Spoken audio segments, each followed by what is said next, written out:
volunteer in Vijay. So Exams Today is a non-profit initiative with the students of IIIT team Kandipuram to give free coaching and resources to students preparing for national level competitive exams like NTC and NMS. Today we will be seeing number systems part 2. So we will see the properties and operations on different number systems like natural numbers, whole numbers and integers, rational numbers and irrational numbers. So these are the contents we are going to see today. So let's see the properties of natural numbers, whole numbers and integers first. So first remember one thing, these properties are pretty much intuitive and that we can't prove them because that's how nature works. So let's get into it. So addition of any two natural numbers will result in a natural number. Subtraction of two natural number will result in a rational number if and only if the minuend is greater than subtrahend. What will happen if it is equal to it? It will result in 0. Since 0 is included in whole numbers, this condition is void for whole numbers. If the minuend is less than subtrahend, it will result in negative numbers. So there is no such condition for integers. So integers has both zeros and negative numbers. So there is no such condition. So next we go to division. So division of two natural numbers may or may not result in a natural number. So if you see 6 by 2 will result in a natural number 3. But if 6 by 5 it will have some decimal points, so it may not result in a natural number. So multiplication of two natural numbers will result in a natural number because multiplication is repeating addition n times. So addition will result in a natural number, so multiplication definitely going to result in a natural number. And if we see, since we have only specified the natural numbers, so all the above mentioned properties are equally applicable for both whole numbers and integers, except division can't be performed by 0 for any of them. As you know, dividing by 0 will result in infinity, so that we are not concerned about it. So we can't divide it by 0. Now let's jump into rational numbers. So let's get a quick recap of the definition. So a rational number is any number which can be expressed in the form of p by q, where q should not be equal to 0 and p by q are p and q are integers, right? So whenever the rational number is expressed in fractional form, it can be also expressed in decimal form. The decimal may be either terminating decimal or non-terminating repeating decimal. So any finite decimal number or a repeating decimal number is obviously going to be rational number. So enough for definition. Now look at now let's jump into the properties. So these properties are also pretty much obvious, so these can't be proved. So see, addition of any two rational numbers will result in a rational number. Subtraction of any two rational number obviously going to result in a rational number. So division also will result in a rational number when denominator should not be equal to 0. Multiplication, as you know, multiplication is repeating the addition, so it will result in a rational number, right? So now we are going to see how to convert decimal to fraction. A fraction to decimal, it's pretty much obvious for you, right? Because you have learned the division thing. So you are just dividing and adding the decimal points and find once the repeating part is found, you just write that, right? So that's not a big deal. Now we are going to convert decimal to fraction. So converting decimal to terminating decimal to fraction is not a big deal. What we are going to do? Just count the number of digits after decimal point and multiply and divide by the number by 10 to the power of number of digits. Simplify if further if possible. So this is not a big thing, so you might already know that. So the big challenge is converting non-terminating repeating decimal to fraction, because they will have infinite digits, infinite decimal digits. So if you apply the first method, you will probably not get the answer. So let's develop another method. So we will see the derivation later, just derivation and examples later. Just know the method right now. So find the repeating pattern of the decimal part. So take any repeating digit, just repeating pattern of the decimal part, you have to find that. So count the number of digits and let call it C. So how many numbers are repeated? Just count that and call it as C. So let A be a fraction with numerator as the repeating sequence. So okay, A is a fraction. So The repeating sequence without any decimal digits should be the numerator. And denominator has 9 repeated C number of times. So if three digits are there, you have to divide by 9999. So 3 times. If 4 digits, 9999. So now add the fraction to the whole number part of the given number and simplify to get the final answer. So you have found the fraction. Now we are going to add the fraction to the whole number. So what will you get? You will get some fraction and simplify it to get the final answer. So you will get some answer. So that's the fractional representation of the rational number. So I have to. So let's see this. Let's see some examples for both the terminating and non-terminating digits. So terminating digits. First, let's say there's a number called 1.347. So how many digits are there? 1, 2, 3 after decimal. So 3. So what you are going to do? Multiply by 1000 and divide by 1000. So 3, 10 power 3 is just 1000, right? So 1347 by 1000. So simplify further possible. So I am not checked whether this can be simplified or not. Just use the divisibility rules and simplify it further possible, because putting fraction in the simplest form is a good thing, because you can further operate on that easily. So do that if possible. So now this is not a big deal, you can easily do that. Now let's get into the second method. So what you are going to do, we have to the challenges. First we have to express 0.33333. Actually 3 is repeating in P by Q form. So now see what is the repeating part here. Just see 3. So how many digits is it? 1. So and the whole number part is also 0. So what is A? A is numerator is the repeating part, that's 3. So the number of digits times of 9. So 9. So it's nothing but 1 by 3, right? So the whole number part is also 0. So 0 plus 1 by 3. So this is the answer. So even if you check by dividing 1 by 3, you will get this thing. You will get the concept back. So now let's jump into a more complicated version. So we have to express 7.786. So 786 is basically repeating, right? So 786 has 3 digits as repeating digits, and the whole number part is 7. So what are we going to do? 7 plus A, right? Where A equal to the numerator part is 786, right? It has 3 digits. So what are we going to do? 3 nines. You are going to divide by 3 nines. So 786 by 999. Okay, so the answer is 7 plus 786 plus 9999, and 786 by 999. You can simplify that to 262 by 333, and you just take LCM and add that, you will get this answer. This is not further simplifiable, and if you have any doubts, just check into the calculator, you will get this answer.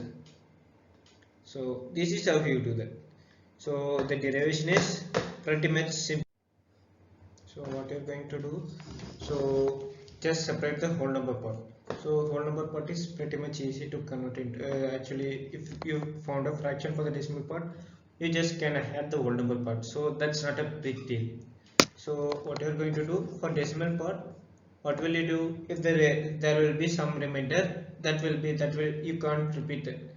So you can't divide that. So normally, so what will you do? You will add a decimal point and multiply. Add some zeros in the right side. Adding some zeros is nothing but multiplying with some number. So let's say if there is a C number of digits are there, what will you do? See in the quotient, so actually the repeating part, quotient in the sense the repeating decimal part. So there's some repeating decimal part, you don't know that. Let R be the remainder. So remainder into 10 to the power of C plus 1, what you will do is you will multiply, right? So that should result in remainder plus divisor. So divisor be D times of quotient, right? Quotient is the repeating part, right? So let's take this out to this side. what will you get? R into 10 to the power of c plus 1 minus 1 equal to d cross q, where d is the divisor and q is the quotient, right? So the quotient, what will you get after that? So here you will get the 9 repeated c times, right? So let's get this d this side. So what will you get?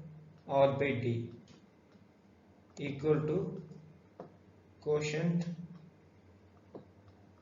by 9 repeated that time, c number of times, right? C times. So this is what you get. So R by Q is never rational number, right? R by D is a rational number. You will just add it to the whole number part to get the actual number. So that's how we get here and here. So that's how we derive that thing. So it's a pretty much easy method to convert into rational numbers. I hope you are clear with the conversion techniques we have discussed in the previous slide. So now let us jump into finding n rational numbers tasks.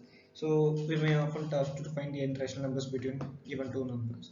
So there are infinite rational numbers between any two rational numbers. You cannot pick a handful of rational numbers and say these are the only numbers between them.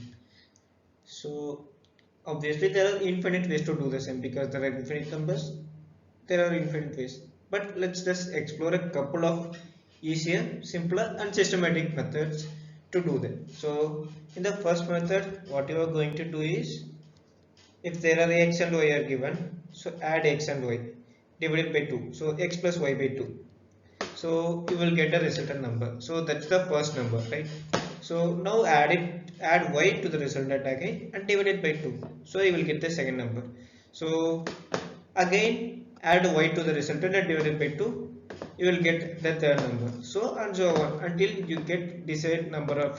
So let's say an example. So you have to find 4 numbers between 2 and 5. So what are you going to do? 2 plus 5 by 2. So that's nothing but 3.5, right? 3.5 is the first number. So 3.5 plus 5 by 2. 8.5 by 2. 8.5 by 2 is nothing but 4.25. Right? So now what you are going to do? So you get the second number. So first number, second number. So 4.25 plus 5, 9.25 divided by 2. Divided by 2 is nothing but 4 and 12, so 0.6, then there's a 5 there, so 25, 4.625, so 4.625 and so on. So again you do that, you will get the fourth number and so on. So you can do that for n times, and any number of times, even you can find infinite numbers using this method. So now we can say method 2. Method 2 is nothing but you are just getting the equal spaced numbers between any two numbers. So take the same example, 2, 5. So what you are going to do? So you have to subtract x from y. So 5 minus 2, you will get 3. So n is actually 4. So 4 plus 1 is 5. So 3 by 5. So 4 plus 3 by 5, sorry, actually that's 2 plus 3 by 5. So 2 plus 3 by 5 is the first number you want. After that you will get, so that's actually 13 by 5, right? So the second number is 13 by 5 plus 3 by 5, so that's 16 by 5. After that 19 by 5 and 22 by 5. So you have got almost 4 numbers, right? So after that what you will get? 25 by 5. 25 by 5 is 5, the ending number. So what you got is an equally spaced number that will finally reach the maximum number. That's why. So that's how you do it. So I hope you are clear with this thing. Now we have completed rational numbers, whole numbers, natural numbers, integers. Now let's move on to the irrational numbers, right? So irrational numbers, there are no specific properties for irrational numbers. They cannot be determined like we did for rational numbers, natural numbers, integers. Irrational numbers, the properties cannot be determined. So as you know, just let's take a quick recap. Irrational numbers are just those numbers which are not rational numbers. So those numbers which cannot be expressed in the form of p by q, or p and q are integers, right? So obviously they are not going to have a terminating decimal or a repeating non-terminating decimal. So the decimal will be infinite and the sequence will never repeat for rational numbers, and they cannot be expressed in the form of fractions, right? So they are definitely not having any specific properties. So let's see why. So only way we can produce a rational number from an irrational number by reversing the definition or deleting it. Deleting in the sense we can either subtracting by the same number or dividing by the same number. What will it get? It will make the rational part either 0 or 1. So yeah, obviously dividing will make it 1, subtracting will going to make it 0. For example, so by definition root 2 is what? It is some number. It's when it's squared, it's going to give 2. So that's no perfect number. It is for root 2. So what will get is infinite decimal numbers, right? So how can we rationalize produce a rational number from root 2? We're just reversing the definition. So when squared, it should give 2. So what are you going to do? When you square root 2, it's obviously going to give a rational number. Or if you subtract the root 2 from root 2, it's going to give it 0, or divide root 2 by root 2, it's going to give 1, right? So that's how you make a produce rational number from this thing, like for forming these operations. Else you can't do that, right? So now let's explore some ways to rationalize irrational numbers of the form root a plus root b. So first multiply the term root a plus root b with the term root a minus root b. Now let's see what happens right now. So root a into root a. So here, and root b into root a will be there. So here it is.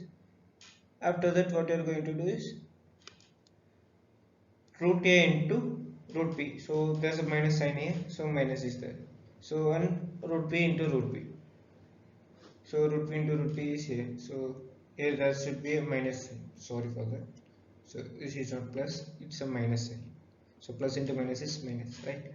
So what I see this time. So root a into root a is happening. So you are essentially reversing the definition of root, right? So you are multiplying the number by 2 times and reversing the definition of root. So what you are getting is a. That's a rational number, right? Here you are doing the same thing and you are going to get b. Now see, we are not reversing the definition here, root a into root b. But what is happening? You are subtracting the number by the same number. So you are essentially deleting the number, right? So this part gets deleted. So what happens? You will get a perfect rational number. So this is a technique which will be useful for you for converting the denominator, irrational part of denominator to numerator and vice versa. You can do that always, right? So this is a powerful technique. Remember the thing. Even if it is not plus, if it is minus, just replace the minus here with the plus. So you can easily do that. Now we have reached the final part. So we have come to the real number system. So real number system is nothing but it's a superset of both n, w, z, q dash. So yeah, rational numbers plus irrational numbers is the real number system. It is denoted by the letter r, right? So those sets in w, z, q dash all are subsets of r. So that's pretty much easy for you. So properties, let's see what are the properties. So all the elementary operations such as addition, multiplication, subtraction, division results in a real number except division by 0. So division by 0 is never allowed. So just remember that thing. So more complicated operation like rooting negative numbers will result in imaginary numbers. Let's see what is imaginary number. So you know that plus into plus it's going to be plus, right? Minus into minus is plus. minus into plus is definitely minus, and plus into minus is minus, right? So what is the definition of root? Something when multiplied is with itself should give some value. So yeah, so what value will multiply with itself will going to give minus 1. So there's no such option, right?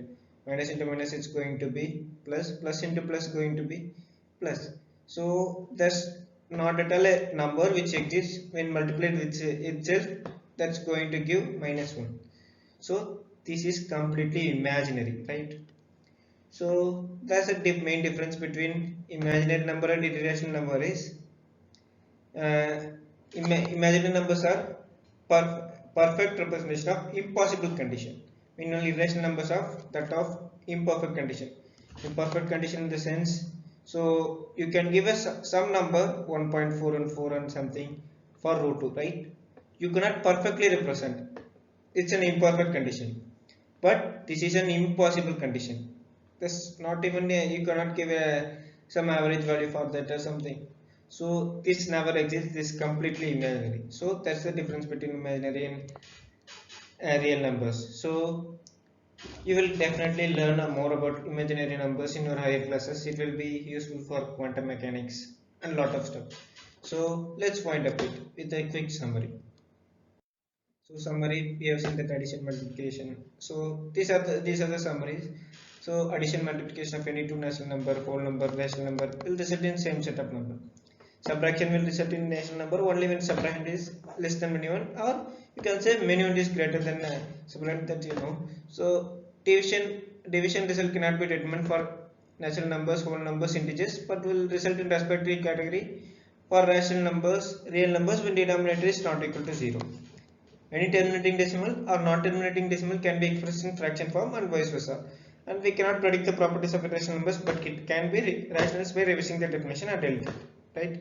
So that's it for today. Thank you for attending the class.